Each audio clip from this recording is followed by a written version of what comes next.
You're listening to the Flickcast, a pop culture podcast about stuff nerds love. I am Chris Ulrich, and joining me, of course, Joe Dilworth. Hey, Joe, we're back after a week off. How do you feel? Am I Joe or am I Vincent?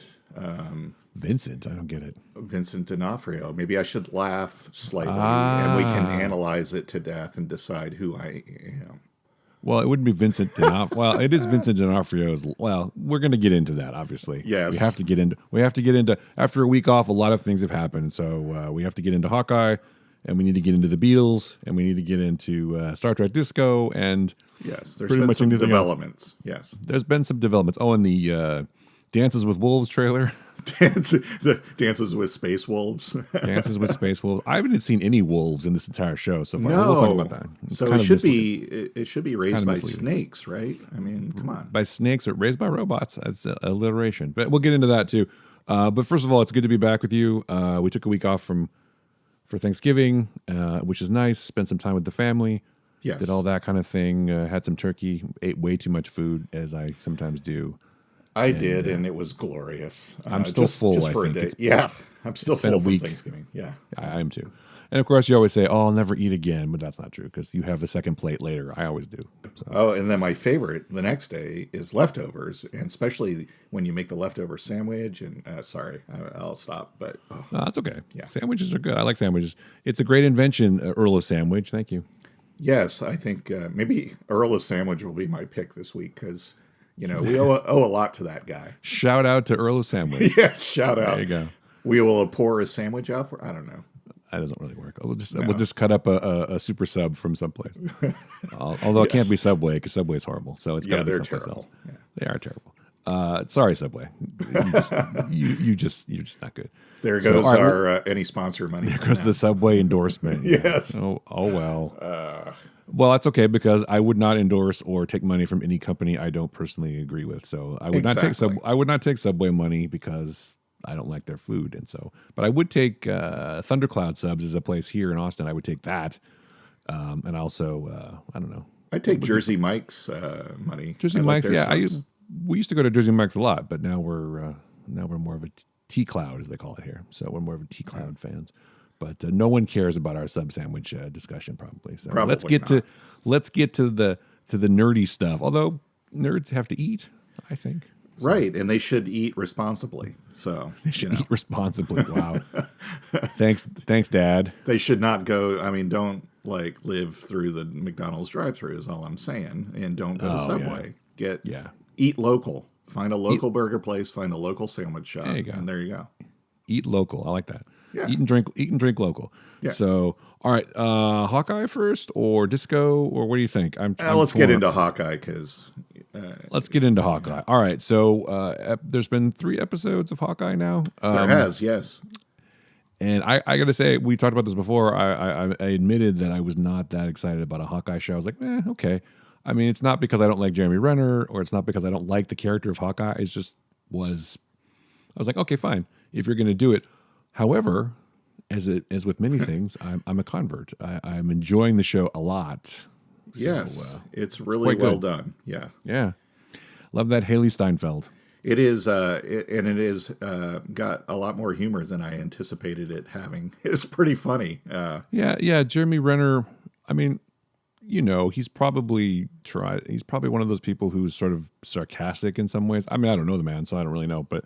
He comes across that way in interviews. He's kind of a funny kind of whatever. And so, I mean, if you think about it, it kind of started with his joke in Avengers Ultron where he's like, and I have a bow and arrow. None of this makes sense, right? So it's like, I'm just going to go out there and be an Avenger, yes. Which is funny. A lot of people gravitate towards Hawkeye as a character because he has no powers. He's like Natasha. He's out there, doing it, but he's got no powers except being the world's greatest archer or whatever that means. Right.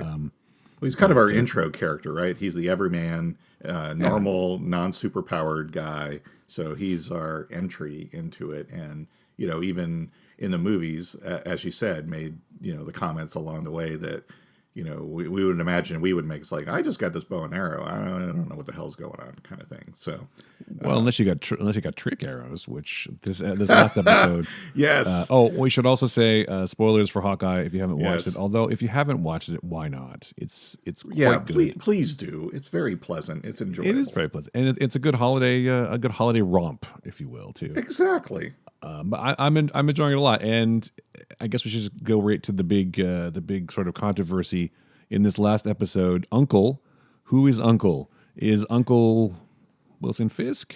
Is Uncle someone else? I think that it is Wilson Fisk, because that does sound like Vincent D'Onofrio's laugh, Yeah. And it does look like his stature, plus they made a point, I think, when they mixed that scene where his footsteps sound super loud, like he's a big dude, and he looks like a big dude, and he has those cool cufflinks. And the other thing I was going to say, of course, is Fat Man Auto Repair, which is the name of the auto repair place, and he's also referred to as the Fat Man in the comics, and in the Matt Fraction and comic book that this is based on. Fisk is the big bad. I mean, he's the head of the Tracksuit Mafia and everything. So, I think it's him, but you disagree, I think, right? Well, so I way overthink these things, obviously. So my issue with this is that I don't want it to be the whole Mephisto thing with WandaVision all over again, because everyone was certain from the clues Mephisto is going to be the big bad, and then it wasn't, and it was someone within the story, which narratively makes sense. So here's my thing. I don't think it is reasonable to assume that every single person watching Hawkeye has watched every other Marvel thing, right? So you're going to have a percentage of new people, or people that may not have watched Daredevil or have only watched certain things. So for it to be this like mysterious drag out, and then the reveal is, and it's Wilson Fisk, there's going to be a percentage of your audience that's going to go, who? And why is that such a big deal? I don't get it, right? So I think that kind of, I don't like, and I think Marvel has avoided so far relying too much on the reliance of past stories and fan service to tell their stories. I mean, I think that even like a movie like Winter Soldier, they did a really good job, even if you'd never seen any other Marvel movie, of letting you know what's going on and keeping new viewers up to speed. So this feels too much like we're falling into fan service, and believe me, I would love it if it is Wilson Fisk, and I'm leaning towards now. It's like they've hinted at it too much that it would be I think it would piss off people at this point if it doesn't turn out to be him. So anyway, that's a long rambling thing, but narratively to me, it makes more sense for it to be Jack Duquesne, because I thought of that too. Because I'm like, you've set him up to be basically this big bad, and then if you're going to do this huge misdirect, although for the swordsman character from the comics, it sort of makes sense because he kind of danced the line much like Hawkeye did early on, of being a bad guy but really being a good guy, kind of thing. So yeah, I think that Jack is the MacGuffin. I think the big bad is Fisk is working with Kate's mom.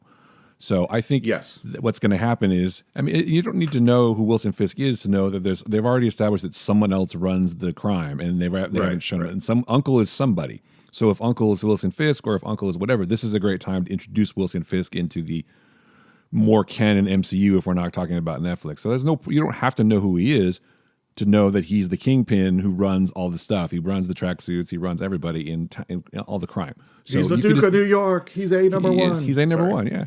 He could just R.I.P. Donald Pleasance. That's all I can say. You're the Duke of New York. Yes. Good times. If you haven't seen Escape from New York, you really should. Yes. So there's no reason they couldn't introduce him to a whole new audience and say, this is the kingpin of New York. He does all this crime shit. So you don't have to know who he is. The people that do know are excited about him showing up. But here's what I think is going to happen. I think Jack is the MacGuffin. I think the end of this episode where he's got the sword on Clint, he's going to say, he's going to retract the sword and go, I think this is yours. because Oh yeah, they know each absolutely. other. Jack's not going to kill Clint. Obviously, They he's going to they go. Oh, I think have this is yours, bro, they and have he's going to give it back to bad him. history, and I think Jack's whole thing is he's been cozying up to the bad guys to try to take them down. Yeah, I So think he's actually a good guy. I yeah, think he's going to end yeah, up being a good guy. yeah. And I think that he's a good swordsman just because, I mean, they set him up to be this guy. I mean, they basically showed him to be this huge bad guy or tried to hint, and Kate's suspicious of him and whatever, Right. just to misdirect you from her mom. So I think it's going to turn out that Jack and Kate and Clint are going to work together against Fisk and Mrs. Bishop. I'm going to call her Mrs. Bishop. Mrs. Bishop. Yes. And Yelena maybe might show up, although Yelena might just be She's a supposed to thing. be in this show. Well, there was a trailer for the rest of the season, and there's someone in like a mask, whatever, which people are speculating is Yelena. Yeah, she's definitely listed in the show. So Yeah. So whether she she's got shows to up show up in at some point. But whether she shows up and kills Clint, I don't know. I don't think that's gonna happen. no, I don't think that's gonna. But I don't know. Some people are speculating that this is where Clint Barton dies. The only reason Jeremy Renner agreed to come back is because they kill him. No, because he's been saying that he thinks Hawkeye should go on and lead the Avengers now that Cap is gone. So Well, that's I don't also think a misstretch. I don't think he's going to die because you can't set up him needing to get home to his family for Christmas and then kill him. That would be terrible. or would it be the best ending ever? I'm just No, saying. it He doesn't kills fit the he tone gets- of this show, though. He gets killed saving Kate Bishop, and Kate goes home to his family to explain what kind of a hero he is. I don't know. No, I know. He'll get home, and Kate will come with him, and there'll be a whole new family. I can tell you this though, Because her mom is going to be dead, probably. my favorite characters on the show, though, and I like all the characters on the show, but the standouts for me are Echo, which she's getting her own show, which will be great. And I like the fact that they actually hired a deaf Native American actor to play the role. I mean, that's perfect. Yeah, that is cool. Yeah, But I mean, I think we can all freely admit that Lucky the Pizza Dog is the breakout performer in this show. they don't call him Lucky though. No, not yet. They will. They just call him Pizza Dog. But he'll be like, yeah, the dog. Pizza Dog's awesome. One thing I learned a long time ago working on a TV show with animals is that if you need something, you cut to the monkey. But they don't have a monkey on this show. You have a dog. So They have a one-eyed dog, so that works because the even better. dog is adorable. I'm just gonna say. Yes. Yeah, Alakwa Cox I think is going to be great. I like the character. Yeah. Yeah. And I like the way they introduced her and did her like little backstory and everything. That was really cool. Anything that, and I know I'm going to mispronounce his name, but anything that Zane McLarnon is involved in, he's amazing. So. Yeah, I was really happy to see him. I think the funny thing about him playing that character is he was sort of, like a borderline dick sometimes.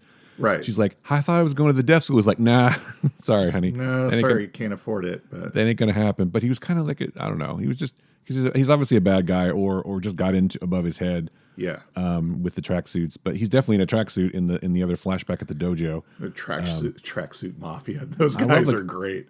I mean, it's such a silly thing to talk about because that's sort of the stereotype of like Russian mobsters wearing tracksuits, but it's so funny in this Yes. that they are the tracksuit mafia, bro. Just a bro. What's right, bro? Yes. Because they say bro a lot in the comic for sure. Yes. So I just and the whole car chase with the continuous take and all that and the trick arrows and then the big reveal of the Pym arrow, which I thought was great. Although why that arrow didn't destroy the bridge, I don't know, because that's a big arrow with a lot of momentum that could have gone right through the bridge probably. But that's okay. Well, Physics don't matter. Physics aren't important. You know, and I think most of the people listening to this know, and my family does because I go on and on about it, that I'm a huge fan of the continuous take. So having the rotating camera basically in the back seat during the car chase was just that was lovely. No, I don't think it was in the backseat. It was like they did with Children of Men. It's an homage to the Children of Men sequence. Yeah. I'm sure that there was a hole in the roof with the camera would spin around. I'm sure the whole thing was like a big rig. It wasn't like a car with a guy in the back seat. I just meant it made us feel like we were in the back seat. Yeah. But yeah, it was that was the. I will say this. Haley Steinfeld and Steinfeld and Jeremy Renner have amazing comedic chemistry. They really do, and I think the show really would suffer if they didn't. She's amazing. I think she's great, and I think that she like her idea of like your problem is your branding and all that stuff. It's just like she's like such a millennial, which is great. And Hawkeye is like, oh God, give me a break. He turns the hearing aid off, which is awesome. Yes. He's like, I don't want to hear you. Well, Like the what? part on the subway where they're sitting there, and Yeah, his the hearing aid is broken, so he can't hear, and the dialogue that they have is, and yeah, him at the end. We should probably check on the dog. He probably yeah, needs to go for a walk. Been by himself for a while. It's just like, yeah.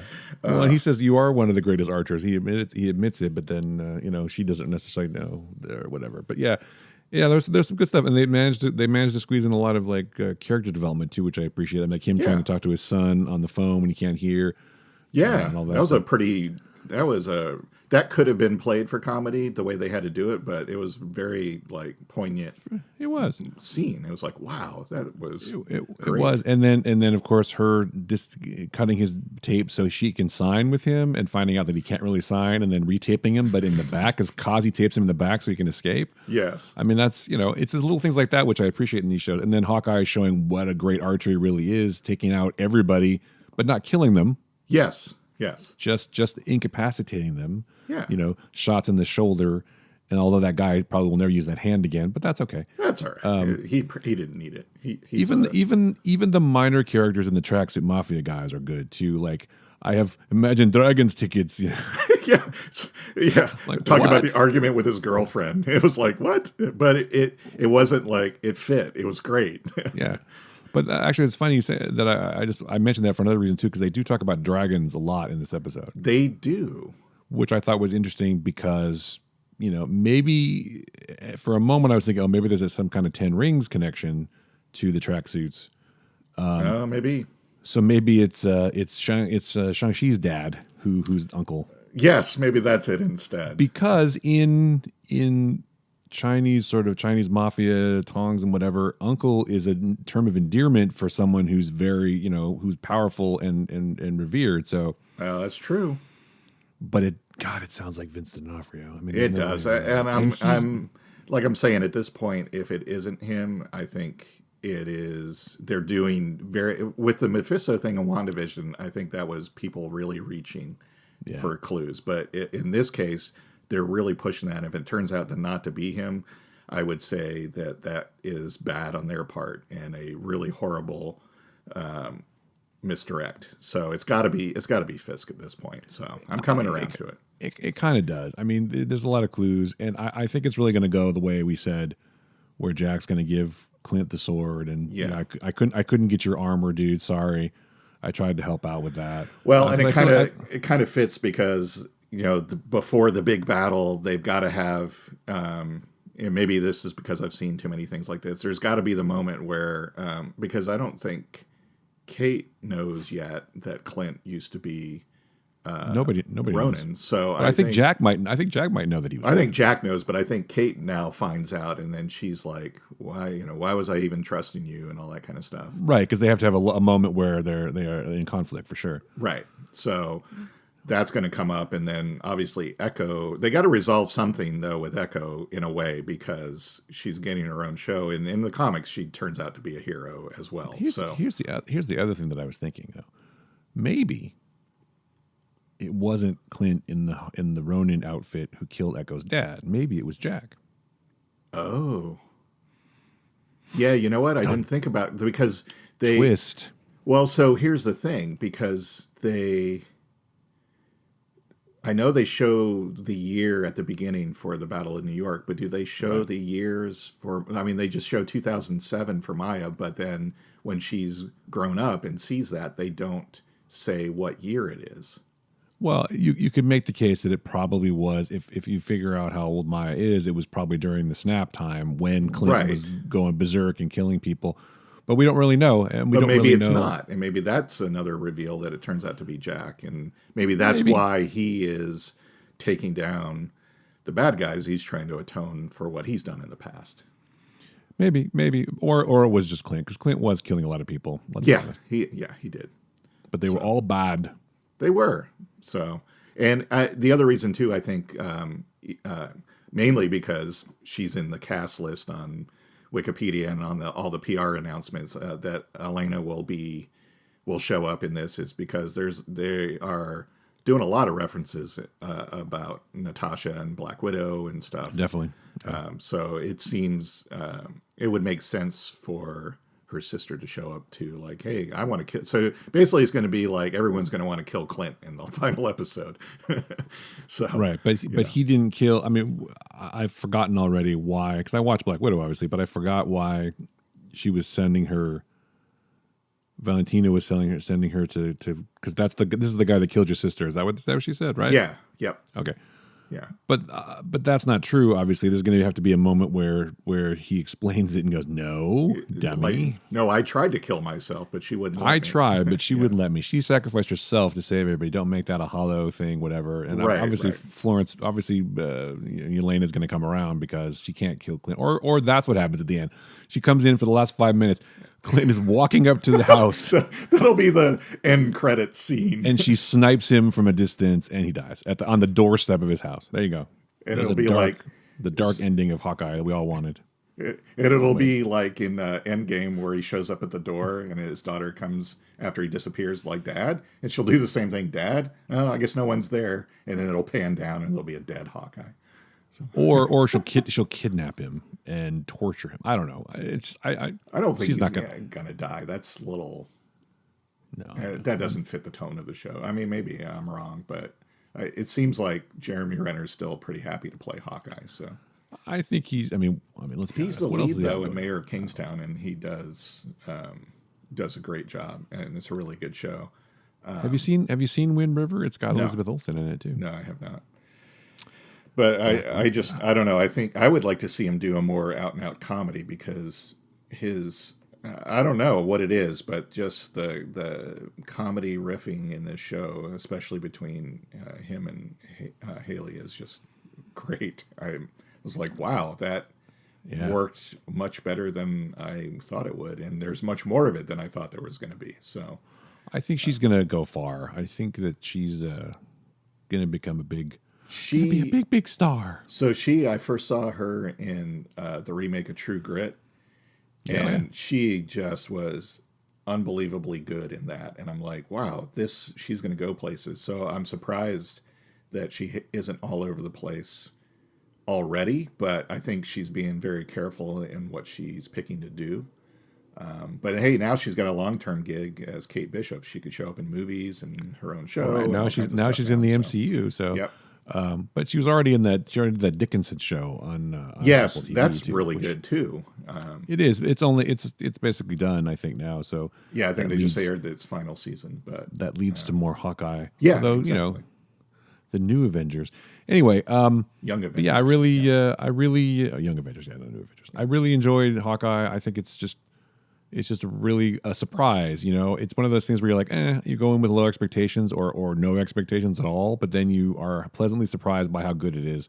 And I'm really enjoying it a lot. And I think that you should watch it if you haven't been watching it. It's definitely, even if you don't like necessarily Marvel superhero stuff, this is pretty grounded. This is like, street level kind of heroic stuff. Yeah. And a lot of it is it's relationship stuff and it's family stuff and it's, it's fun. And it's like Joe said, it's funny too. And there's good chemistry between the characters but again, I like the fact that it is funny. I think that's really important that things be, yes, it can't be so serious that there's no time for jokes. You have to have some release of it can't be tension all the time, right? That's just what Marvel seems to do really well is they're good with we're in mortal danger, but also jokes. So. Yeah, I mean, even in Loki, they had moments where I was like, "Oh, is there dust in the room?" It's like, "Wow, that was really poignant." So they are very smart about doing a good mix of definitely. We can be super serious, we can make you cry, we'll make you laugh, and it'll be an enjoyable time. And yeah, it's really good. You're right though. It's like, do we really need a Hawkeye show? But it's like, turns out the answer is yes. Well, I mean, again, I don't know that my life is going to be changed significantly by watching Hawkeye. I do know that it is good and it's entertaining. Yeah. And it's funny and everything. And I'm happy that I'm watching it. I'm not hate watching it or anything. Not that I do that. But it turns out that if we don't need a Hawkeye show, it's the Hawkeye show that we didn't know we needed, right, or something like that. I didn't know we deserved, or something. I don't know, but yes. it's just We don't deserve it, but we need it. No, maybe but it's we the other need way it. around. I don't Something know. right. I don't know. Anyway, I just I'm enjoying it. The only downside, of course, is they're using so much of David Aja's stuff from the comics that they should pay him more. He doesn't even get a credit on the show, I don't think. He does get. He's in the special thanks in the end credits. That's not okay. Well, he needed to be. here's the thing, though. Matt Fraction is one of the executive producers.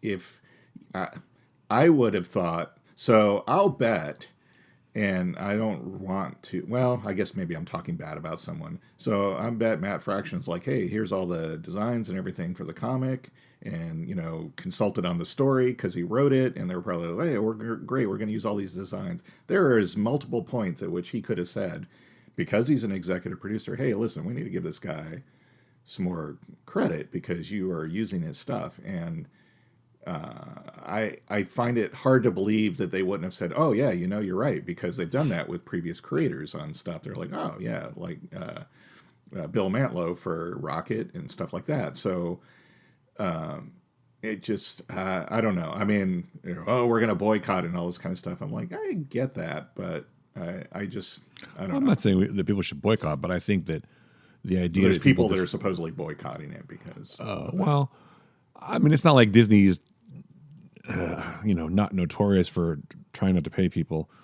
But the Marvel Studios and Kevin Feige have been in at least as far as I know, they've been right by certain people. So and that's the. I mean, if we're talking about it in the most serious way, this is the problem with work for hire contracts, right? Because technically, if you're going to be technical and honor the agreement, then everything you did while at Marvel, we own. It's work for hire. We own everything, every work product thing you ever did. You don't get any more compensation for anything unless it was specifically negotiated. So based on the letter of the agreement, Disney, Marvel has no reason to pay up. Right. If anything, it's bad for them to pay up because then they're setting a precedent of having to pay for this kind of stuff. Right. So the idea that they're going to suddenly have a change of heart and feel great about it is fine. It's beautiful, but it's a giant corporation. They're probably not going to feel that way, mostly because of legal issues. Maybe they want to pay more. I don't know. Maybe they don't. Maybe they whatever. But I don't think. By the way, I don't think Fraction is an executive producer. I think he's just a consultant or something. But anyway, it doesn't matter. Well, it just seems like at some point he could have stuck up. Maybe he did, and maybe they gave him cash, or maybe they renegotiated. But they're not obligated to do any of that stuff, and they weren't obligated to bring Fraction on board either. And do we know? Again, I mean, do we know for? I mean, I can guarantee you any kind of compensation stuff like that we never hear about. Is there certainty that they haven't given him some sort of compensation? I mean, nothing's for sure. Has he spoken up about it or anything? He's been kind of talking about it a little bit online, but yeah. Okay. Has he been telling people don't watch it, or has he been saying, "Hey, check out this new show"? No, I don't think so. None of that. Yeah. All right. So, but you can't. You have to say. You have to. I mean, basically everything visually from this show is a huge influence from the. Oh, absolutely. And from his artwork, it's a huge influence. I mean, even the poster is like even one the poster. The covers. Yeah. Recreated. Yeah. It's hard to. And again, he,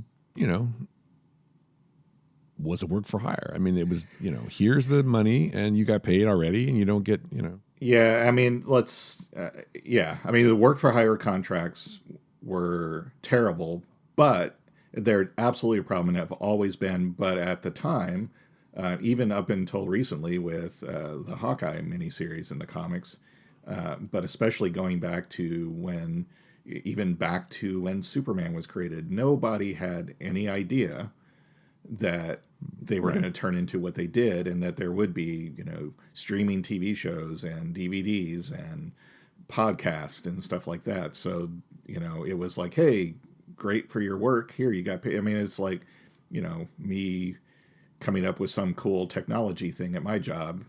I will not get compensated for that later if suddenly everybody's using it, right? It's I get paid for my work, That's the problem with being an employee and not an entrepreneur or an inventor or whatever. So No, I know. I sympathize with the artists, and I I sympathize absolutely with do. Yeah. because it sucks when you create something that becomes huge and everyone profits from it, but you, even though you created it.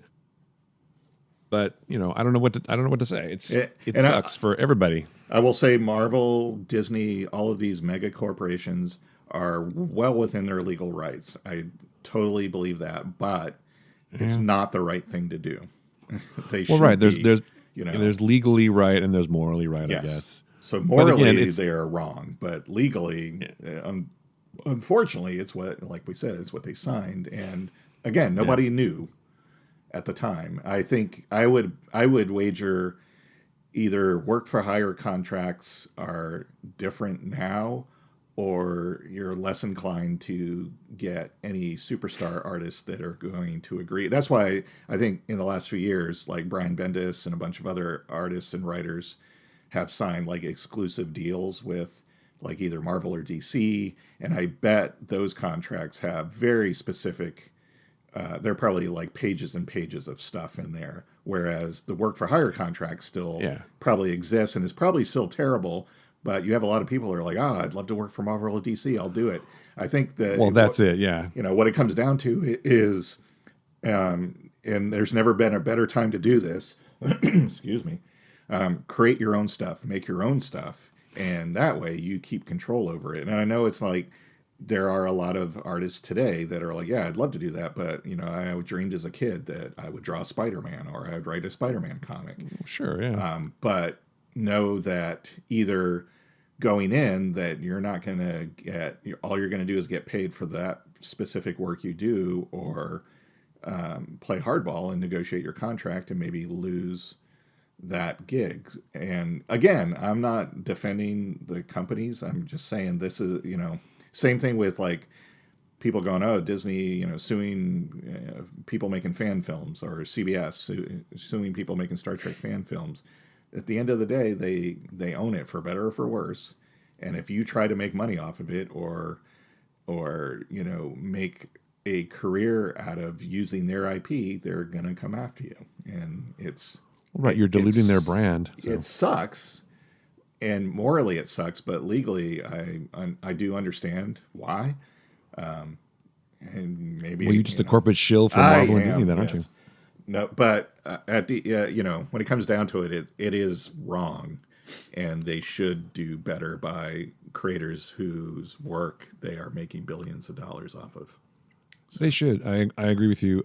Will they? I don't know. And again, it sets a bad precedent in some ways, I suppose. For if we do it for one person, they have to do it for everybody. So well, they should do it for everybody. That's the thing, Well, I agree with you, but it's they can't do it for everybody. They don't want to. They don't want to. They don't want to spend billions of dollars compensating everybody who should have been compensated. So it's probably never going to happen. And there's always going to be bad blood. But you're right. There's always those kids who want to work for Marvel and DC who are willing to do whatever. And that's what entertainment relies on. They rely on the next bus of people coming into town who are willing to do more or work harder or hustle more to fill the coffers. My advice for you whippersnappers that want to work for Marvel or DC, if you get a gig with them, don't create new characters because they will own them. Just use existing characters. Well, yeah. Even your background characters. Don't create new ones because they won't leave with you. They will stay there, and you won't get compensated later. So right. I mean, if your dream is to draw Spider-Man, you're not going to be inventing Spider-Man, so go for it. Right. Just like anything else, go in with your eyes open, know what your expectations are, and you're going to get what you're going to get, and that's it. And if you want to fulfill that dream, fulfill it, and then, like Joe said, do create our own stuff, or be prepared to just work in the machine and not complain too much, because the machine is the machine, and it's not going to change for you or anybody else probably. Yep. So, unfortunately, that's how it works. And this has been an economics lesson from. This is now an economics podcast. In a contract podcast. Yeah, we get into the contracts thing a lot, but that's that's fine. And people, I think it's useful to a certain extent because people are willing to blame large corporations for being greedy, and they are. Their job is Their job is to create the widget for as little money as possible and maximize profits for their shareholders. That's their only job, really. Right.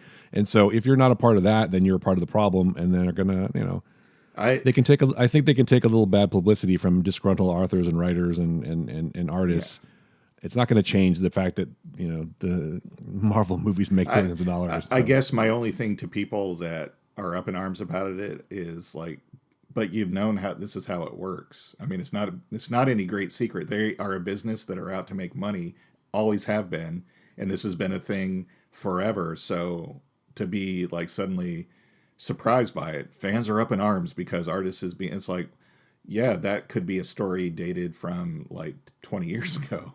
So it's like, oh yeah, so at either least. I don't know. So, yeah, Yeah, I hear you. We're saying the same thing. It's fine. yeah. It's just you got to go in. Like we said, we got to go into it with your eyes open, and I can't. It's not going to make me stop watching stuff because I understand how the business works. Right. It's disappointing, and maybe it'll change someday. The way it'll change though, in some ways, is if more and more creators speak up and more creators get more agency over their creations and do more things. But the bottom line is the sort of means of production for the most part exists with like 3 companies in the world, and you kind of are Right. stuck. Right. If you have any desire to do any Marvel property or any Star Wars property or anything else, you're basically working for Disney, and Disney is not known for its generosity when paying. If I work for Disney and they paid, but they didn't pay a lot, and they didn't and they mostly paid on time, but not always. So it's just And they want to hold on to the money as long as possible. and remember, folks, as the audience, any entertainment entity doesn't owe you anything for free. You're going to pay for it in one way or another. So people Well, yeah, or up in you arms could- about I have to pay for Star Trek now. It's like, you always paid for it, honestly, but not directly. But they don't make these things for free. Yeah, you So- paid for it when you bought tuna fish in the grocery store, Right. Or whatever, And then because for a the period of tune- time when you bought your Comcast cable TV, you paid Right. for it. So Right? they don't make these things for free. It's not like a bunch of actors and directors got together and said, hey, let's make a Star Trek show. And then after they had made it, the company said, oh, well, we're going to charge people for it. No, they'd say, well, you can't make that. We didn't authorize that. We're gonna sue Right. you now." Yes, exactly. So But I can separate those two things. I can still enjoy something like Star Trek Discovery, Yes. even though it's on a proprietary network. I mean, I guess the only power the consumer has is with their dollars, right? They can just say, I won't patronize this. I won't. Right. So I guess maybe boycotting is an answer. Whether it will do any good, I don't know. But it's the same thing. When people say, that show sucked and I don't like it, well, then stop watching it. I mean, that's Right. That's the only way you're going to make a statement is if it's like, oh, hey, nobody's watching this anymore, so we're going to cancel it and we'll try again later. It's like, well, then we need to look at what do people actually want out of Star Trek. Oh, okay. So this seems, but then again, quote unquote true fans can't even agree amongst the 1% on the internet that complain about it. Can't even agree on what Star Trek is or should be. And my answer to that is Star Trek is whatever it is that the people that are making it decide it is. I mean, and that's with any IP. At the time, it is what the people making it decide it is, and that's how it is. If you don't like it, then, I don't know. What is this argument about what is Star Trek? We're going to transition to disco now, I guess. Yeah. But what is the, and I don't mean disco dancing, although that could be fun too. I mean Star Trek Discovery, which I'm finding very exciting and very interesting this season. Where does the argument come from about what is Star Trek? So what is Star Trek to you? If I say I'm going to watch a Star Trek show, what does that mean to you? Star Trek to me is it's going to be some kind of it's going to be a show that's going to be part space adventure, part exploration of the human condition, part alien of the week, and cool planet kind of thing. I mean, to me, there's not like any one thing that Star Trek is. It's kind of like describing Star Wars. It's like, it's not really, to me, there isn't like one thing that makes it what it is. It's, the compelling characters, fun space adventure, but also poignant moments. There's this whole soup of things. So that's why I also don't understand, well, that's not real Trek. It's like, well, how is that? It's not what you want out of Star Trek, which is fine. So maybe watch one of the other 15 other Star Trek shows, or don't. Maybe it's not for you anymore. I mean, the same thing with Star Wars. It's like, well, there are young kids that are going, the sequel trilogy is going to be their Star Wars, and the characters Rey and Finn and everybody are going to be their heroes and stuff. Maybe that's not for me. Maybe Star Wars isn't for me because it thrilled me as a kid, and maybe when I grew up, and it's like, and I've kind of come to that realization, by the way, because I bring that up, that other than a couple things here and there and the current TV shows, Star Wars kind of really isn't my thing. And that was kind of a weird thing to realize and get to, but it's like, huh. And it doesn't have to be. That's okay, because then there's The Expanse or some other really cool sci-fi show that I'm thrilled by and that I like. So just because you grew up with something or you've always loved something in one form doesn't mean that the current form has to be for you, and that's okay. So there's my rant for the episode. No, it's not a rant. I think it was a good question, though. What does Star Trek mean to you? I think if I had to distill it down, which I think I can, I keep saying I think, which I can, I believe, I always felt like Star Trek was about optimism. Yes. Optimism about the future. Like, even in the original series, Roddenberry had an Asian guy on the bridge and a Russian guy on the bridge and an African-American woman on the bridge. Spock was an alien. The idea that humanity, and this is even more put forward, I think, in Next Generation. It's like even Picard says that we don't acquire wealth anymore. We don't do it. We work to better ourselves. That's the whole point. Humanity overcomes all this bullshit. And that's the thing about an episode like Space Seed with Khan. We stopped fighting amongst ourselves, right? We stopped. Yes. That's archaic thinking. We stopped not getting along. We stopped trying to destroy people with genetic manipulation or whatever. And then we moved past that. We didn't have nuclear war. We didn't have this. We didn't have that. We have optimism about the future, because in the future, that's the thing that J.J. Abrams gets shit for. But in J.J. Abrams and the Kelvin Star Trek universe, everything is so shiny. Right. It has lens flare everywhere, right? Yes. So it's like the future is optimistic. And that's what I always thought about Star Trek. It's like, this is a future that we're striving for, right? It's a future that it shows that we can all overcome this stuff, and we're not going to destroy each other, and we're not going to do all these things. Obviously, Star Trek was created during a different time. Yes, in the world with communism and all that stuff, and having the Klingons be the Russians and whatever. But I still think if you really distill it down, it's about optimism about the future. But then also, if you go back and look at one of my favorite books about how to write for TV, the Star Trek Bible book from the 70s. Yes. They talk about the original pitch for Star Trek, wagon train to the stars, right? And so it's even that pitch is not super, super serious. And I think that's one thing that people are reacting to, maybe with newer Star Trek shows like Disco and whatever, is that they're very serious, and there's not as much humor, and maybe not as much optimism. It's kind of a downer, but that's also reflective of maybe the times that we're living in. Well, yeah, that's the other thing I was going to say about Star Trek, is it makes social commentary too, and I think they're really doing that. Although I will argue that the season premiere this year of Discovery, that opening scene where they're trying to give dilithium to the moth people that attack them, that is one of the most Star Trek-ish things ever done. I mean, because it's like, all right, we're ready to fire on them. It's like, no, we're not going to do that. We're going to help them, and we're going to, but they're coming at you. They're going to kill you. It's like, no, don't fire. Fix their thing. Do that. Don't worry about it. And maybe that's responding to some criticism of the show. But my argument about something like Star Trek Disco, which I enjoy, is that it's a little bit more cynical. And I think that the cynicism is just because shows have to evolve, characters, whatever. Well, what time is it being made in, right? Well, that's right. But also, it's a reflective of the times we live in, just like the original Star Trek was, just like Enterprise was, just like Next Generation was.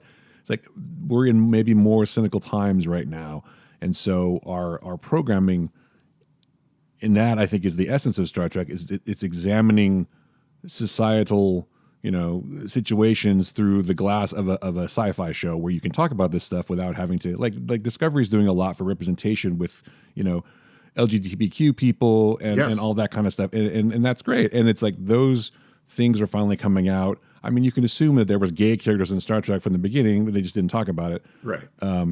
But now it's a lot of that's coming out, and that's great. And I think that that's reflective of the times we live in too, and the optimism. Like these people should be given every consideration, and they're people too, right? You can be seen. I mean, they talk about that a lot. You can be seen for who you really are. That's like a full on metaphor, with the character Greg. Like you will be seen for who you are, and that's like representing everybody in that. Yes. Yeah, absolutely. And it's just, so that kind of thing is still. I think that would be one of my defenses for why Star Trek Discovery is actually Star Trek, because that kind of thing is very optimistic. You will have these kind of things. You will be treated equally. You will be treated with respect and consideration, just like every other person should be. Yeah. And that's still in there. So I would say that Discovery is definitely more of a Star Trek show, at least for me, but I can see also why people would think it's not quite as quite like Next Generation or whatever. Well, so, but still, it's a different show. It's a different time. Yeah. So. Speaking to that last part, I mean, my thing also is if you're going to continue an IP or if you're going to continue a franchise, for me, it's like don't make a new show or a new movie unless you have something different to say, and that's just a me thing. But so like if it was like, okay, we're going to do Star Trek Discovery, and it's just going to be it's basically that was kind of a turnoff to me at first of Star Trek: The Next Generation, was like, so it's this other Star Trek show, but just set in a different time with different characters, and it's going to be the same thing. And I was like, okay.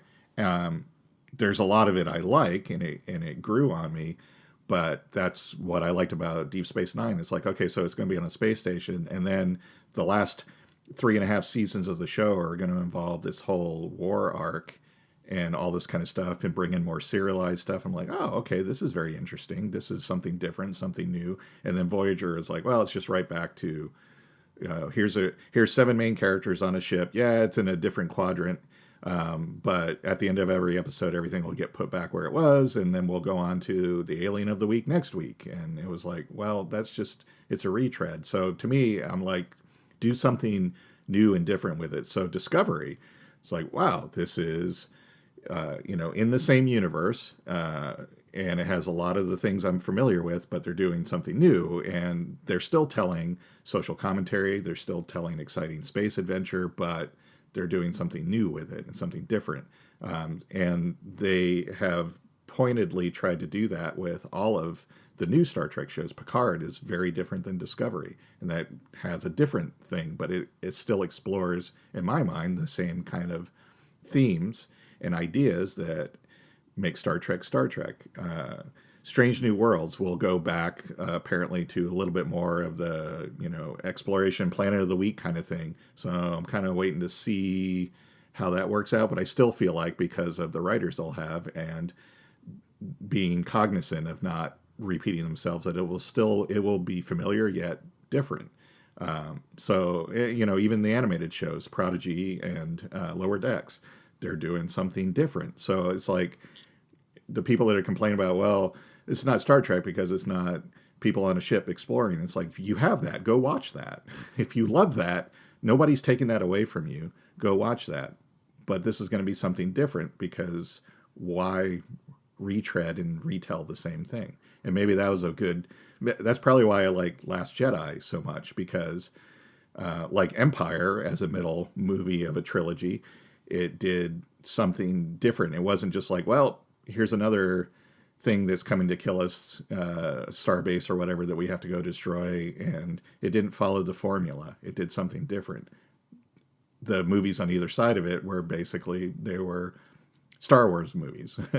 I mean, Return of the Jedi was more or less almost the same thing as A New Hope. Empire was different because it didn't rely on the same, ticking the boxes of, oh, here's what we have to do. So if you're going to do something with an IP, if you're going to do a sequel, do something different. Don't retell the same story. And that's just a me thing. So I agree with you. The problem with that is that you got to sell the thing too. Well, yes, exactly. You can't, and you can take more chances with a middle movie because there's going to be another one to bring it all back together. Right. So that's why Empire maybe is a little bit, it deviates from the thing a little bit. Plus, that's probably the one that George had the least to do with, and so yes, that's why it's the best one. But yes, I mean the prequel movies all three movies are basically the same movie, and it's just like, okay, Yeah, but there are some. I mean, there's some bits in each one that are yeah, good, but yeah. it's kind of the same thing. But yeah, I mean, Star Trek is one of those things that's I think so successful and has lasted so long, and we're still talking about it so many years later because it has the ability to sort of reinvent itself a little bit and sort of work with the times that it's in, and maybe it alienates some fans who are clinging to. Like I started with the original series, and I was reluctant to watch Next Generation because I'm like, who are these people? Where's Spock? Where's Kirk? And where's Bones and everybody? But I got into it, and it was a slow start. The first season's a slower start season for sure. But I definitely got into it, and it became a really good show. But it's not my intro into Star Trek. It'll always be the original series. And whereas I know other people who's like, I first started watching with Next Generation. I first started watching Voyager, with Deep Space Nine. But Deep Space Nine, I would say is definitely. And I bet if the internet existed back then, people would be complaining about DS9 because it's not Star Trek, because it's very cynical. It's a bunch of cynical, you got the Ferengi, you got these guys are all interested in money, you got this whole cynical idea of the Federation on this space station, which is not the idealistic portrayal of humanity that maybe Enterprise, or I'm sorry, but maybe Next Generation or whatever was. Although, if you think about it, in the first series, they're really going for a utopian kind of society, but Kirk still bangs a lot of chicks. And also it's in the original series, there was a whole lot of Starfleet admirals and scientists that were bad. So it's like, yeah, this it's like, whole you thing, vet these people. this whole thing of being, they're like, oh, they're just trying to Discovery to show that the Federation is bad, and in Picard, they're showing the Federation's bad. It's like it hasn't been presented in a great light, period, through the original show, Next Generation. People are bad. Yeah. So. Well, there's good and bad. There's good and bad in the Federation. There's good and bad. I mean, I think that in Discovery, there's a lot of good. Like in this last episode, there was an interesting point that when Booker was on Vulcan and they were talking. I'm sorry, they don't call it Vulcan now. Navarre, because Vulcan got blown up. Yeah. But they're on Navarre, and she's having a conversation with him, and she says, the suppressing of emotions thing is a lifetime of discipline, and you're not gonna get that. And it's interesting because humans. And she said, "You need your emotions, right? Humans, he's not a human, but it's like humanity is imperfect. The Vulcans aren't even perfect. They still, like she said, they still feel emotions. They can just tune them out because of logic. But most people can't do that. So you're going to get, I think the point is people become better in spite of themselves, right? Yes. So that's where the optimism comes from. It's humanity is flawed and the Federation is flawed, but it's better." We're all better together as a group. We're all better when we work together. Sure, there's going to be some outliers and there's going to be some problems or whatever. But the idea is we want to work together to solve these problems. Otherwise, we're all going to be destroyed. And that's, what more fitting metaphor is that for what's going on in the world right now? I mean, we all have to work together. Yeah. Otherwise, the civilization's going to get fucked. And, exactly. With whatever is happening. So it's just, I would say Discovery is more closetly optimistic, maybe. Well, and I would argue the first cautiously optimistic. The first season of Discovery was, the captain Lorca was evil Mirror Universe version, right? And so even the characters that weren't evil were kind of going, why is he such a hard ass, or why are we doing this, and why are we being jerks about this? And then they're like, oh, I get it, and at that point it's like, okay, we got to stand up to all this, and they become Starfleet. They become those Star Trek characters and ideals that we love, and that was really cool to me. And I think then in subsequent seasons they've continued that and proven that it's like, this is what we stand for, this is who we are, and we're not going to back down from that. And so I think it's kind of telling that the most vocal people about how Discovery is woke, or too much diversity and all this stuff are middle-aged white guys. So I think that kind of says it all right there. But it does. But to defend middle-aged white guys for a second, it's just they have a nostalgic view of the past. Yes. The past is rosier. It's like, because things are, and maybe in some cases it's things are horrible now, or things are not great now, or whatever. I'm feeling about current situations in the world, I can look back on my time watching the original series of Star Trek and go, oh, what a more innocent, wonderful time that I was living in. And so why does this show have to remind me of the shit that's going on in the world? Why can't I be taken back to the good old days? I think there's some nostalgia in there. Yeah, but if you had lived during that time when it originally aired, you'd be like, wow, yeah, I can see. Well, there are some horrible white people, let's be honest. Yes. But it's just, I think there's some aspects of, it's nostalgia is always rose colored, right? Whatever. It's like thinking about the past, the good old days, the whatever. You think about things because you forget about all the bad stuff. You forget about the adversity and whatever. You just remember the good stuff, which is, I think, part of the human brain just kind of filters out all the bad stuff in some ways if they can. Yeah. Well, so you remember, and that's why you're like, well, this isn't really Star Trek for me is what you should qualify. It's not my idea of Star Trek. But it doesn't matter. Yeah. Oh, but before we do anything else, I need to point out something. Yes. That I was absolutely right about Saru. Thank you very much. Oh, yes. There you go. You were. Very good. I was. Yeah. Of course he'll come back and be, they have to get him back on the ship, man. Yes. And now he's the first officer. It's like, okay, that works. See, and that's the way it's supposed to be. Yes. Michael's supposed to be the captain. The last thing I'll say on it is that when the argument is, well, I don't like how political and woke they've made Star Trek. And it's like, have you never watched the show? You've never watched Star Trek then, because even the original series, I mean, he's black on the left side and white on the right side. He must die. I mean, sorry, that's always been a part of Star Trek. What they mean by woke is there's too many gay people. Right. And there's a woman in charge. I don't like it. So I don't like women. Yeah, yeah. Although the head of the Federation is not a woman. Yeah, it's a dude, but the president of the Federation is a woman. Though. Yes, I'm sorry. The head of Starfleet is a dude. Yeah, but he's not a white guy though, so that's wrong. He's not. When is he going to get in the main credits? That guy's in every episode. I know. It always make him a regular. It's always funny when it's like, oh yeah, where you have this person as a recurring character. It's like, well, kind of like Linda Cardellini. Everyone was like, oh, I guess she's not going to be in the Hawkeye show, and she was in the first 2 episodes. It's like, what? So, well, I mean, they can't. I mean, they can't have everybody be regular. Recurring is the phrase, right? Well, and it also comes down to how they're paying them. So, well, that's it. They can't. If you're going to have more regulars, then you have to pay them, and then you have to lose some other people. So it's like, who are we going to get rid of? They're not going to get rid of the main cast, so they got to have. I mean, they already brought the Doctor on full time. Yeah, they brought the other character on full time. Adira, so they can't. They can't bring. I always forget her name or their name. Blue Delbar. Blue Delbar. Such an awesome name. It is. It really is.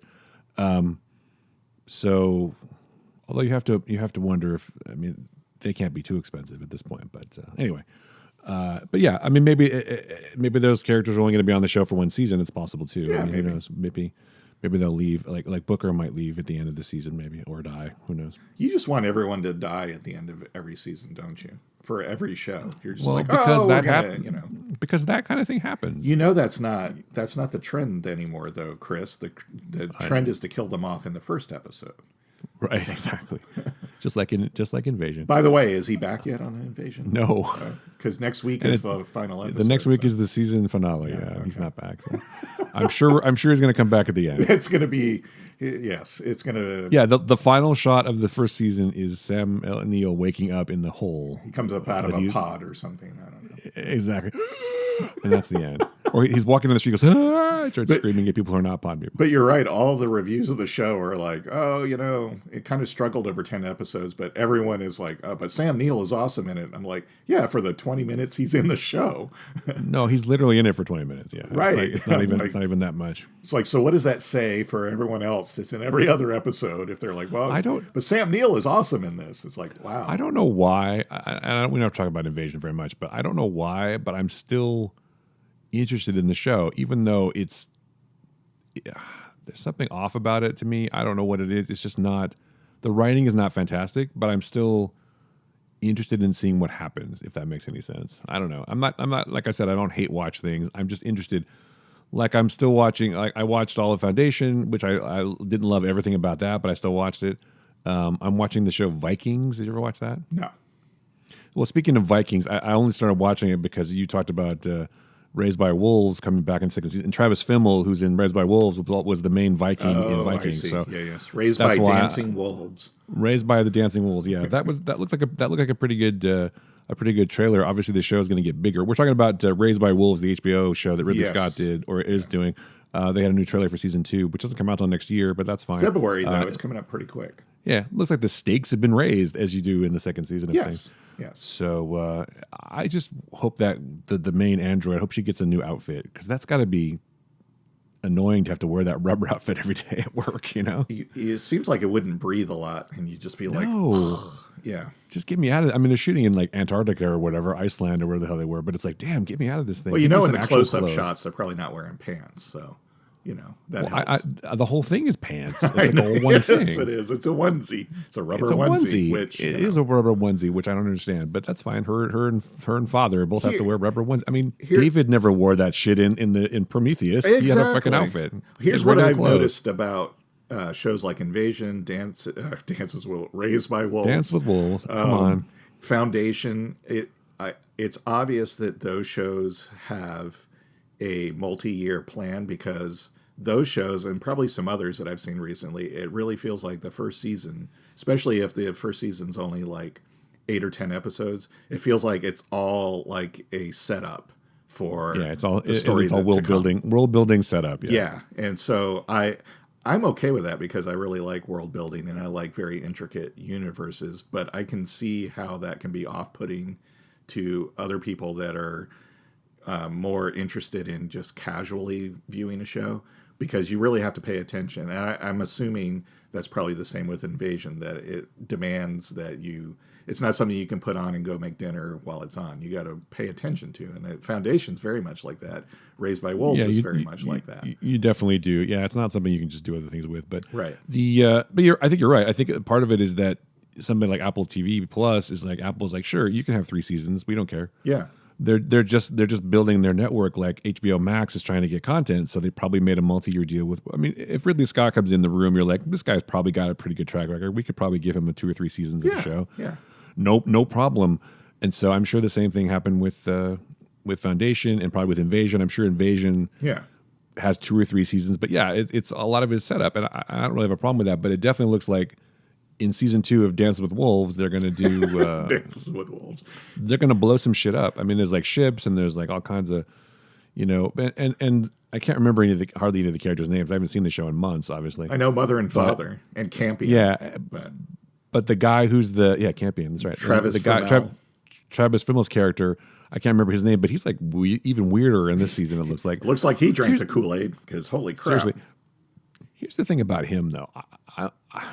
Vikings is an interesting show, but he's almost my least favorite character on it, even though he's the lead. I guess I don't really like him as an actor that much, and that's a terrible thing to say. He doesn't do much for me. I don't think he has a lot of range, to be honest, or maybe he hasn't had the opportunity to show much. But well, maybe I do. And this is just so petty, but his voice bothers me. Isn't he like Australian or something? He is Australian. His voice bothers me a little bit, and his cadence bothers me a little bit. Because his accent in even Raised by Wolves was like all over the place at times, and I'm like, I feel like he's playing a lot of the same character that he was playing in Vikings. He's playing Ragnar, which is also based on a real person, because it was a History Channel show. So like you're getting a lot of the backstory of Vikings, you know, invading England and stuff, which I find interesting because I like history. But he's one of my least favorite characters on the show. Yeah, if you've never seen it, but it's worth watching. It's a fun show. I mean, I don't say fun, but it's fun is not the word for it. Game of Thrones, but Vikings, right? It's basically, yeah. Except they're more violent and they're pagans, so they have orgies and there's like lots of killing. Oh well, there you go. Okay, and lots of intestines around, and there's like weird shit and human sacrifices, all kinds of shit, like you do, but like pagans do. Yeah, I mean it's interesting because the Vikings. I mean, this character, Ragnar Lothbrok, he basically invaded England and terrorized England for years, took over castles and did all this other shit and became king of Denmark. I mean, he's like a big deal. But because they figured out how to sail across the sea, they figured out a way to navigate. They figured out a compass, and then sails apparently were a big deal. Because before, the Vikings were just rowing their boats, right? Right. But then they figured out, let's use a sail. That'll help us go farther. And that's the history part of it, because you learn about their routes and how they invaded things and the technology. I mean, the technology is basically we have a stick inside of a thing and it floats in a bowl, but we can tell where the thing is by checking the length of the shadow at noon every day, whether we're going in the right direction. And that's fascinating if you think about it. So you say it's kind of like Flintstones, where they have modern conveniences, but they make them out of sticks and rocks. There's no modern conveniences. No modern conveniences at all.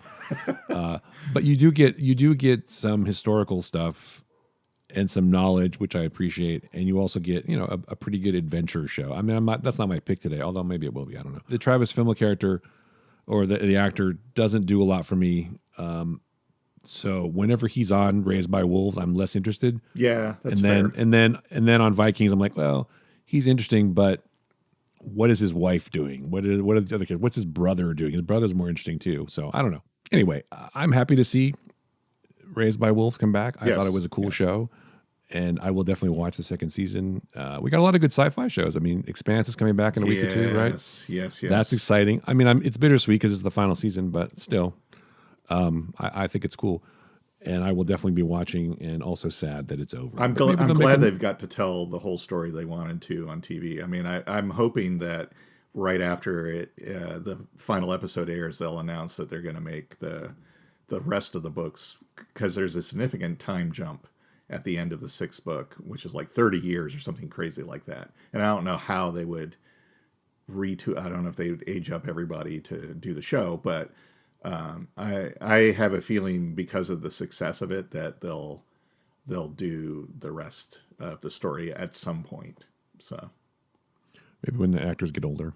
Yeah, maybe. But it's been a phenomenal show, and I'm definitely looking forward to, like you said, bittersweet. The other bittersweet thing is the third and final season of Lost in Space just dropped too. I haven't had a chance to watch it, but I've been, as is evidenced by being picking it twice in 2 weeks. I've been rewatching that show. It's really, really good, and I'm curious to see how it ends. Another one that I'm like, it's going to suck that it's ending, but at least in the same way with The Expanse, they're getting to tell their story and ending it on their terms. Yeah. So, yeah, I'm gonna go back and watch that. I just think that there's like we were saying, there's a big, nice amount of sci-fi and fantasy shows, and then we'll get the Game of Thrones prequel pretty soon. We'll get the new Star Trek show. Wheel of Time is airing. So the whole thing is, if a franchise that you love isn't necessarily your cup of tea anymore, and there's nothing wrong with that.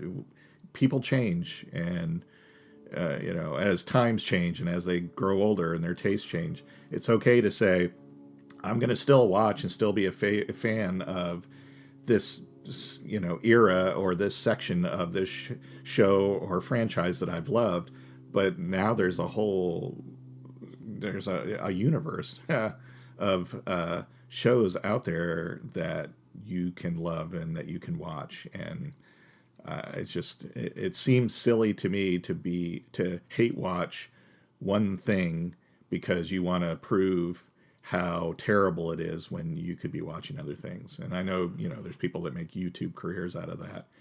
And maybe it's not hate watching. Maybe it's like, I'm looking for some redeeming quality in the show. Maybe I'm just going to give it a chance. Like I used to. Even 4 years in, it's like, come on, really? I mean, well, I guess that's true. Like I want to watch Walking Dead for 12 years.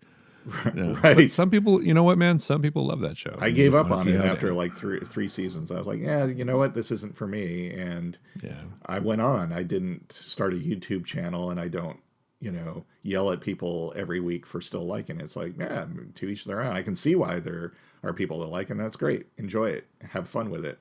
Not for me. I'm not going to watch it. Not really going to comment on it other than that. So, and yet you just spent time commenting. I did. You know what? Liar. I'm going to turn this podcast into a Walking Dead hate podcast. That's right. Robert Kirkman's fired again. I don't know if he has anything to do with the Walking show. Dead. But, the show went downhill after Frank Darabont left. That's my 2 cents. Well, that is absolutely my 2 cents, and I know he only did the first 6 episodes, but that's what I'm saying. I'm just after saying, the first season. The show that they gave me initially in the first season was not the show after that. So, yeah. No, they wanted to do more with less. They wanted to cut the budget in the second season, and Darabont's like, nope, sorry, I'm here to make a good show. I don't know what you guys are doing. Yeah, I'm not sure what your intention is. I mean, obviously it's to make money, but I'm here to make a good show. And yet the show is still going on. They're still raking in the cash. And there's it's like got 2 spin-offs and all kinds and there's of more to come and more movies. So more power to them. And there's obviously a lot of people that like it. Not my thing. So I think that people get like with any show that goes for a while, people get invested in the characters, right? Yeah, Because that's the idea of episodic television or anything episodic where you're continuing the story. I mean, at some point the story is not as relevant as the people. You care about the people. Like everyone likes Daryl. You know, what's going to happen with Daryl? What's happening with Daryl? You know, is he going to get his wings? I don't know. Is he going to get his wings? Do they have angels on the show now? Who I don't know. They may. I don't know. I don't know either. But sure, why not? I mean, the whole thing. It's all the whole fiction. thing is. It's all fiction, right? If you believe in zombies, then you can believe in angels too. Right. So it's all canon. I just know, hey, for the Star Trek haters, know at some point, like maybe season 7, season 8 of Discovery, they're going to go, this is going to be the last season, and we're going to end it. And after 15 years of working with us, Alex Kurtzman is going to move on. People are going to say, I knew it. He is fired, and Star Trek is canceled. So they'll be right eventually. Will that be the episode that Michael dies? Yes. It'll be like Lost, the final scene of her closing her eyes. That'll be it. That's right. The whole thing takes place in a church, right? The Discovery, the Discovery is purgatory. They're all dead. It is. That's right. They're all dead. They've all been dead the whole time. The whole time. So eventually Classic. The haters will be correct. Star Trek will end, and Alex Kurtzman will move on and no longer be part of Star Trek. So, right, eventually. I don't know. I don't think Alex Kurtzman will ever move on. I still want to see. I want to see Disney buy, not Disney. I want to see Disney buy Paramount, only so just to screw with everybody. There'll be like, hey, Kathleen Kennedy and Alex Kurtzman are going to switch jobs. She's going to be in charge of Star Trek. He's going to be in charge of Star Wars. You're welcome. Yeah, they re-up Kathleen Kennedy's contract, I guess. So. I thought she was fired. She's not really doing anything there. It's all ceremony. It's not. It's all Dave Filoni and Jon Favreau. All the work. Because CBS or Disney promoted them, not her, because it's her company. But whatever. Right. Exactly. I don't know who does what because. I don't know. I just watch the show and go, yeah, I like that. I mean, well, that's it. I don't need to know. I mean, obviously, we have to know some behind the scenes stuff to do this, but I don't necessarily need to be intimately involved in every aspect of a show that I enjoy. In some ways, it's worse. Yes, because I don't really want to know all the bad things that happened or all the. I appreciate that to get any show is a struggle, and to make a show on a daily, weekly, monthly, yearly basis is a huge undertaking. And so I think that's why I tend to give shows the benefit of the doubt. And I don't consider it hate watching. I was like, these people work their asses off for months trying to get this done. I'm going to give it the courtesy of, giving it more than 5 minutes or more than one episode and see what happens. But if I'm not interested, I'm going to stop. Eventually, it's just, I don't think that's hate watching. I think it's just courtesy watching, maybe. Or just, maybe, but sometimes you find hidden gems too. Sometimes you're like, oh, this is starting off slow, but then, oh, it's so much better now. So who knows? I mean, maybe things will get better. The odds of any given show being canceled after one season are higher than people think. And the odds go even higher when you go past the first season. So the fact that shows, even space shows, sci-fi shows, and genre shows go multiple seasons is pretty huge. Again, Walking Dead season, 12 or 15 or whatever. I don't watch it, but it's like, kudos to them. They've been able to stay employed and tell their story for this long. That's pretty. And so, and the gang on It's Always Sunny in Philadelphia, man. 15 years. Yes. I mean, and NCIS, 19 years, 20 years. It's like, that's crazy. Yeah, but, Sunny is the longest running comedy of all time. Live action comedy. I'm sorry. Simpsons, I guess, technically is longer. But, yeah. But yeah, NCIS, longest running drama. Now, what are they going to do without Mark Harmon? I don't know. He left, right? He's still in the opening credits, though. I don't get it, but whatever. Well, they got a contract. They have to pay him. Well, that's he's true. not there. That's true. He finally, the last scene of him is him sailing off in the sunset. They're going to kill him at right? the end of the season, Chris. Okay, fine. No. What happens is Gibbs sails off onto the water with his boat, and the boat explodes. That's the end of Gibbs. No, that's how they started the season this year. Oh wait, Gibbs' boat does explode? Yeah, they actually did that. Oh shit! I didn't even watch the show. He lived, but yeah, Holy crap. that was the season finale last year, and the opener this year is he's sailing off in his boat because wow, he's never gotten a boat out of his basement before. Exactly. They finally showed the hole in the wall that he smashed open to get his boat out, and he's sailing on the boat, and it blows up, and then he swims away. Yeah, no, you could write these shows. I could absolutely write these. Yeah, I didn't even know that. That's so funny. now they have to kill him at the end of the season. That'll be the last. Oh, so this whole last season is figuring out who tried to blow him up. No, they did that in the first few episodes, and then he left and decided he was going to stay in Alaska. Was it Ari? No, he's was it Ari? No. Okay, I don't. That's the last time I watched the show when Ari. That's like season 2. I know. So once Ziva left, I was less interested. I still find it an entertaining show. I mean, which kind of goes contradictory to what I was saying before, because it is pretty much the same show every episode, but to your point, they have characters that people get invested in. Well, yeah, the procedural stuff is supplementary to the fact that you care about what happens to the people. Yeah, you care about the people, you care about their interactions and their lives. What happens to Proby? Does he become a big time agent? What happens to Gibbs? What happens? Will he ever get that boat out of the basement? Apparently so. Maybe he should have left it there. Who knows? Right. And I know when I go to invest in a procedural show that there is going to be an element of, that's baked into the show. It is going to be like, hey, we got to solve the crime this week, kind of thing. But there is like going to be recurring themes and characters and stuff like that. So, So there are. I watched NCIS for a long time. I enjoyed it. It was for the same reasons you said. I really thought it was, the characters were interesting. I liked all of them and their interactions. After you find out that maybe Michael Weatherly's not a great person, right, and a few other things, it's kind of disappointing. But you can understand why some people left the show. I always thought maybe it was Mark Harmon that was the problem, but apparently it was Michael Weatherly. So yeah, it appears that. But here's the thing: it's like you said. I can't believe that Ziva left the show. She was on there for 8 years, and that's a pretty good run. I didn't say I can't believe she left. There are people that are like, it's not the same. Or even when Michael Weatherly left, he was on there for 13 seasons. You don't normally get that. So the fact that they were on there for that long, it's like they do have careers, and they do want to. Some people do want to move on and do other things, and you can. But a 13-year run, it's pretty decent. I think Mark Harmon could just do another show now if he wanted to. I'm sure, but he's like getting up there. He's like, so he could probably just do he needs to be like in a sitcom now. Like he needs to go back and make that would be great. Summer School, the TV show. Yes.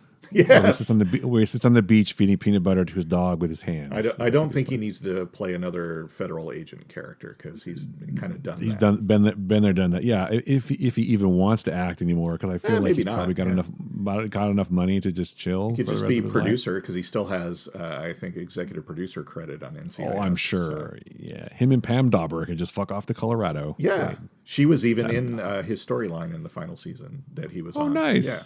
Nice. That's good. That's good. Good for her.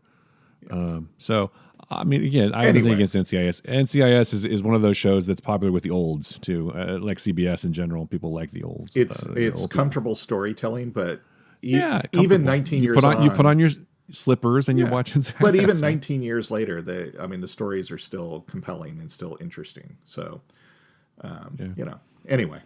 Of course, that's also one of those shows where one of the executive producers was so horrible that he can't even set foot on his own set forever. Well, there's that. Yes, there's that. So, but they still got to pay. They still got to pay him, and it still has his name at the beginning. I bet that seems to be a problem with the NCIS shows. New Orleans had that problem too. Several female cast members left that show, and it turned out it was that was another one where I was like, "Oh, is Scott Bakula just a real asshole?" It's like, no, it turns out it's the showrunner. Scott Bakula? No, Scott Bakula's a sweetheart. Yeah, but it's it wasn't Bakula. Yeah, but it's kind of there in your mind. It's like, well, is it some other actor? And then it's like, nope, it's the showrunner is a dick. I get it.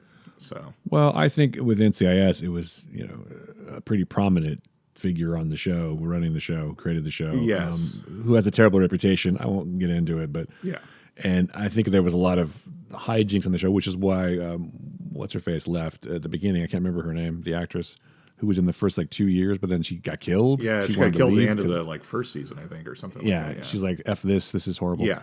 And she did okay. She went on to Rizzoli and Isles, which did fine. That was a great show. I really enjoyed that. Yeah, it was Kate, right? What was her act? Yeah, What the actress? I don't remember name? the I can't actress, remember. but yeah, Kate was the character. Yeah. And then Ziva came back. Ziva came on the show, and she must be either, She although I actually think came that back recently for a story arc. So that was after the terrible person was barred from the set. So Yes. maybe that was better. So Yes.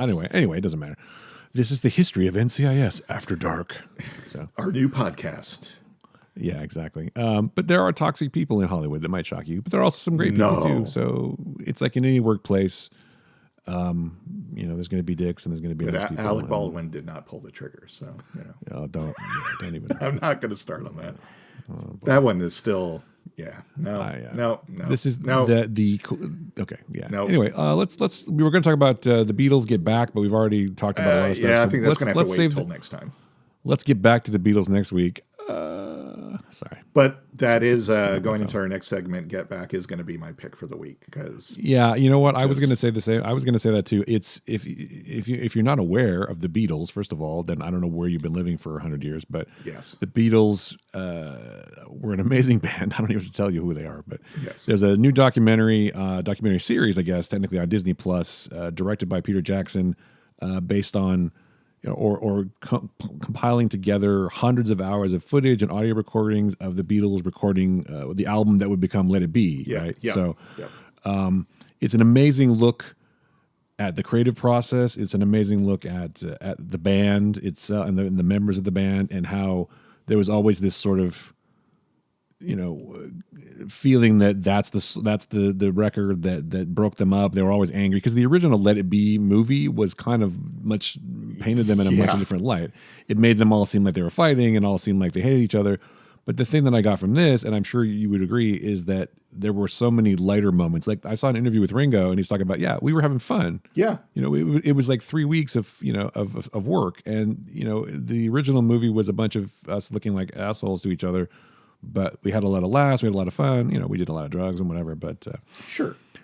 anyway, yeah, it's definitely worth watching if you're a fan of the Beatles, or if you're just a fan of geniuses sitting in a room, It's just pulling shit out of their asses that become huge hits and songs that people sing today still. Yeah, are that was considered just- classics. that whole sequence with McCartney coming up with Get Back was like, Yeah, just sitting there riffing on the guitar. what This the sounds better. hell? It was like, oh, Well, and I mean, we were going to talk about this in more depth probably next week, but it's just the thing that struck me is even George was saying this, and they were all kind of saying it. We just got to get it done. It's like you get in the room, you got to get the work done. well, And- they set a crazy task for themselves. They gave themselves Well, yeah. 2 weeks to write, create, and record 14 songs. It's Well, they must have known they could do it. Well, yeah, They must have known they could do it. I mean, they're obviously, it's like it helps to be a musical genius. Yes. That doesn't hurt. Well, you have yeah. two of the greatest singer, composer, songwriters in the universe that ever existed. You have John Lennon and Paul McCartney in the same room, creating stuff. And it's like, wow, I can imagine why it was, genius came out of this thing. I keep Yes. saying genius, but it's like it's true. You see, yeah, it's true. It's absolutely true. But yeah, there was a lot of things in this. I was riveted. It's long. It's like 8 hours, and I was not bored. I was just like, wow, because it's so intimate. You're like sitting on a stool, just like Yoko. Yes. But yeah, you're like literally, But you're not. in the You're not room quite with as them, annoying. and it was Yeah. The only bummer is I wish that Michael Lindsay Hogg, who originally was doing the documentary back in the day, I wish he'd shot on 35, but they shot on 16. Which is a bummer, but they wanted the cameras to be less intrusive. But they had like the boom mic. They were recorded so many. They had like two guys with Nagaras. Nagra is an amazing recorder. If you've never heard of it, it's an amazing dialogue recorder. It's what they used to use back in the day. They used to use a thing called a Nagra. It's made in Switzerland, I think, but it's like a tape reel-to-reel tape recorder, but they used to use it for dialogue in movies and stuff too. In fact, some sound mixers I know still use a Nagra, but also a DAT as well. So they can record digitally and analog. But it's like one of the best recorders ever made. And they had two of them going during this entire thing. And so you've got such clear, pristine sounding audio. And there was like 160 hours of audio for this thing and like 60 or 70 hours of footage. And I was like, and I saw an interview with Peter Jackson. It's like, yeah, well, we cut it all down. We got the 18-hour cut. I'm like, fuck, man. I want to see that. Cut. Well, the joke is that's Peter Jackson, right? So of course it's like 400 episodes of the same thing. Yes, exactly. It's like 10 seasons he's already plotted I would watch 18 hours of this absolutely. Shit. But the thing that was interesting to me though too is like at the end it culminates with, well, first of all, they're like, we need an ending for the documentary, but also we need an ending for this thing, and they all go up on the roof, for the famous, playing on the roof of Apple Corps. They showed the whole thing, which was just like, wow. Yeah, they do, but the fact that they couldn't remember all the words sometimes. Yes, that was interesting. Paul could, but John was like, oh, blah blah blah, Yeah.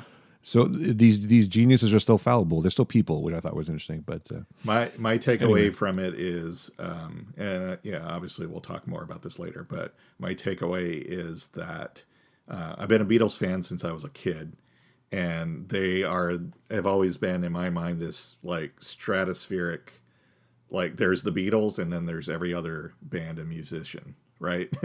And so, and I honestly have never watched the original Let It Be film because I heard it was like, oh, it's just them fighting. I'm like, I don't really want to see that. And so I had never watched it. And I'm getting now. I am not kidding. I got emotional watching this because it's like, here are these people that I've kind of revered for all this time, and these songs that are like not just songs, but part of culture, part of the world we live in, seeing the formation of them and the creation of them, even like in the opening parts where they're riffing like their own songs that later go on to become these amazing songs. And like the scene where George is riffing on All Things Must Pass, and John makes a suggestion for him on a lyric, just adding a word, and he kept that in there for the song when he eventually recorded. It's just like, words escape me because I am a writer, but I can't even express it. It was just amazing. It's just I don't think you could have done this. They had to cut it down to an hour and a half movie, which was a mistake, obviously. Yes. And I think that it was trying to fit some sort of narrative. But the thing that people forget is this was not a disaster because they still recorded another album after this. Yeah, a month later they did Abbey Road. So it's like it's not like they broke up. Yeah. I mean, I'm sure that would probably be an interesting that happened. I would love to see this kind of thing for, I know it wasn't recorded, but if we had this kind of documentary for the making of Abbey Road, that would be a far different thing. And then they did break up after that, but yeah, but you definitely learn a lot because obviously the big contention was like Yoko Ono broke up the Beatles or whatever, but you not don't really. Get that, you don't get that impression so much from this. No. It's more like John was ready to go. Well, John was like, I'm done. I think this shows because you don't bring your girlfriend to the sessions, mate, and she just sits there reading the fucking newspaper while they're creating this stuff. That was annoying a little bit, and I can see how that could be annoying for Paul too. Well, even Paul says it. The Beatles broke up because Yoko sat on an amp. It's like I think that a lot of this too shows that they were all ready to go. For the most part, I think all of them were ready to go do other stuff and do their own things, and there's nothing wrong with that. And I still feel that if John wasn't killed in 1980, that and George didn't. It was, I guess, the 2000s when he died, but. I feel like they would have eventually done some stuff together. I mean, they still played on each other's solo albums and stuff over the years. They did. Yeah, they all appeared on Ringo's albums a couple times. And, so... well, the thing is, this was 1969 when they were doing this. And the other thing that people forget, I think, watching it, is that they're all like 25, 26, 27 years old. They're still kind of kids in a way. Yeah. And they'd never really been on their own. Their manager had died tragically of a drug overdose, unfortunately. Yes. And so like even Paul says it a couple times, like, we really need a daddy figure. It's like Paul didn't want to be the daddy figure. He wanted to be part of the group too. Right. And they didn't have anybody really to crack the whip on them. And he was trying to assume that role and probably more aggressively than maybe other people. I mean, who knows? They all have their dynamic, but I'm sure you're right. I'm sure it's like we've done this for almost 10 years. We've been the Fab Four or the Mop Tops, whatever you want to call them. We want to do other things, but I think if they were going to get back together, because there's a long time. There was 10 years before John got shot. He got killed in 1980, right? So it's like they could have done something in 1975 or 76 or 77 or something, whatever. I just don't think John Lennon wanted to be part of the Beatles anymore. I just think he was trying to evolve past that. I don't think he wanted to be a part of a group. I mean, I'm not saying they would have like got back together and done a bunch of albums. I think they would have done something like some songs or maybe even an album, but I don't think it would have been a permanent thing by any means, because I think you're right. Yeah. John was not. He's like, I don't really want to be part of a group. I want to do my own stuff.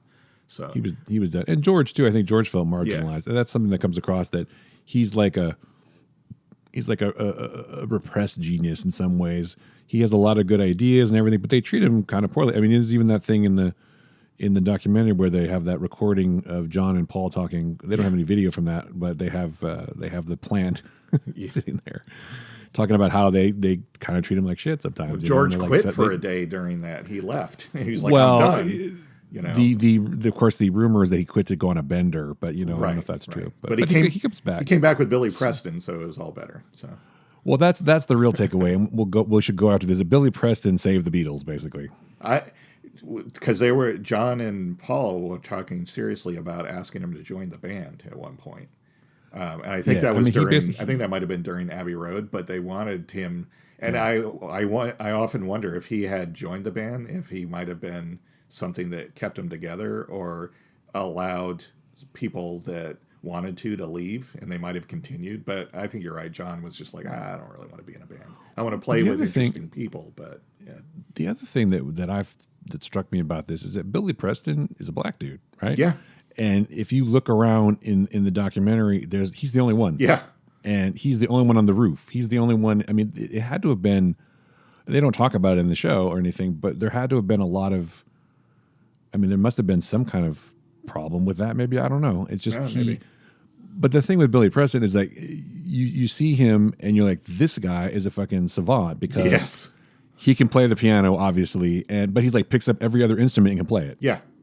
Yeah, he's the definition. He's the definition of a session musician. He can play any instrument you want him to play. Yeah. And not only did he play the instruments, but this is the first time this ever happened, he gets credit on the album for a couple of songs. Yeah. Co-credit, obviously, because he contributed so many riffs and stuff that he made the songs better. Right. But you can really see the influence he has, and they must have liked him a lot, because Apple Corps released both of his albums too. Yep. But he's a phenomenal musician, and the fact that they just brought him in and he just basically uplifted the entire thing is a testament to his talent and his personality too, because he's like always smiling. If you notice, he's always happy. Yep. But I guess it's like the thing where you're like the replacement guy is always got it easier in some ways, because he's not responsible for all the fuck ups that came before him. That's but he can true. come in and save. That's true. He can come in and save the day, right? Yep. He's got optimism. Like, I'll just come in. Plus, he's like, I'm working with the fucking Beatles, man. Exactly. So of course, I'm smiling. Why wouldn't I'll do whatever they let me do? This is great. Yeah. So. Yeah, exactly. But good for him, man. Kudos to Billy Preston for sure. So, but anyway, it's just it's an amazing story, and we could talk about it more. But yeah, it's definitely a joint pick. No pun intended. It's a phenomenal achievement, and it really shows you, it humanizes them, but in the right way, I think. Thank you, Peter Jackson. That's all I'll say. Thank you, Peter Jackson. But also thank you, Paul McCartney and Ringo Starr, too, for allowing this to happen. And thank you for the families of George Harrison and Yoko. They were all got approval and stuff, and they were like, this is good. But yeah, Peter Jackson, 4 years to cut this thing. Yeah. So he wasn't doing it I'm sure he wasn't doing it for the money, he did it for the love. He was doing it for the lols. Anyway. For the lols, yeah. I love Peter Jackson, though. Just one more thing. He's like, during the interview, he's like, we have this technology that we use for this and that and whatever to sweeten the sound and whatever. He's like, I don't even know how to turn it on. I don't even know what it does. But it's got names, but I got people for that, so they're able to do it. But I have no idea. It was just like, hey, make this look better and sound better. And they're like, make this look and sound better. Got it, boss, yeah. So, but yeah, he doesn't have to know that, right? Right. He's like, he's fine. I love his humility. He's like, I don't know. Yeah. I don't fucking know, man. It just works.